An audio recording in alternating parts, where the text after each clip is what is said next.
this. We tip bottles for the homies that can't be here.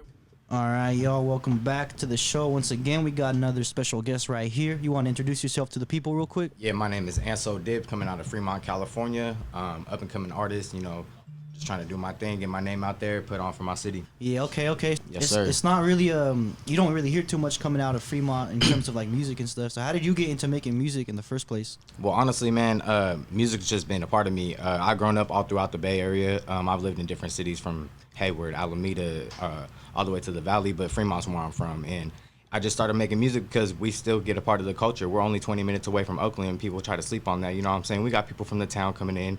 They come and live in our city, too. We got Section 8 in our area. I grew up in Section 8, you feel me? My whole life I grew up in Section 8. So it's not like I grew up in the suburbs of Fremont for real. Like, I was around people that didn't really have money for real like that. So we're still a part of the culture, you feel me? We're still listening to the culture. We're still getting put on by the people around us. Half them people's cousins is from Oakland, Vallejo, Richmond, San Jose, all the way, you know what I'm saying? Anywhere from the Bay, it's just all kind of intertwined, you feel me? Like, just like people are from Chicago or whatever, and they claim Chicago, but Chicago's hella big. There's 5 million people in Chicago, you feel me? Or probably more, you feel me?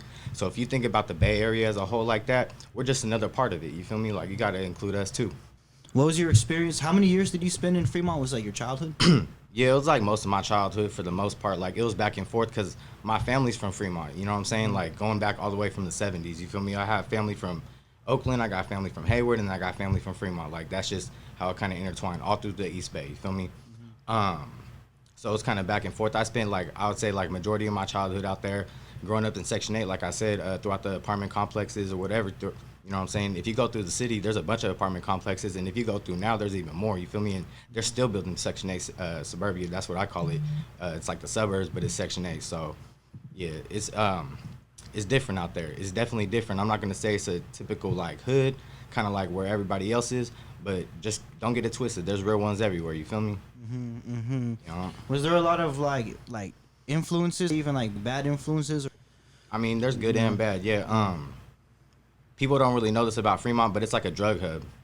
And so, like, you get a lot of drug addicts, you get a lot of drug dealers. There's trap houses all through the city, you know what I'm saying? But it don't look like it. But you go inside that motherfucker and you see who's inside and who's running things, and you see the operations, and you see how things really are mixing and grooving. You're like, oh, shit.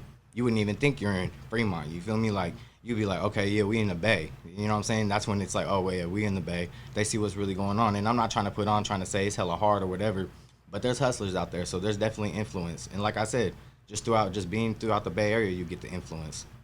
You know? Yeah, okay.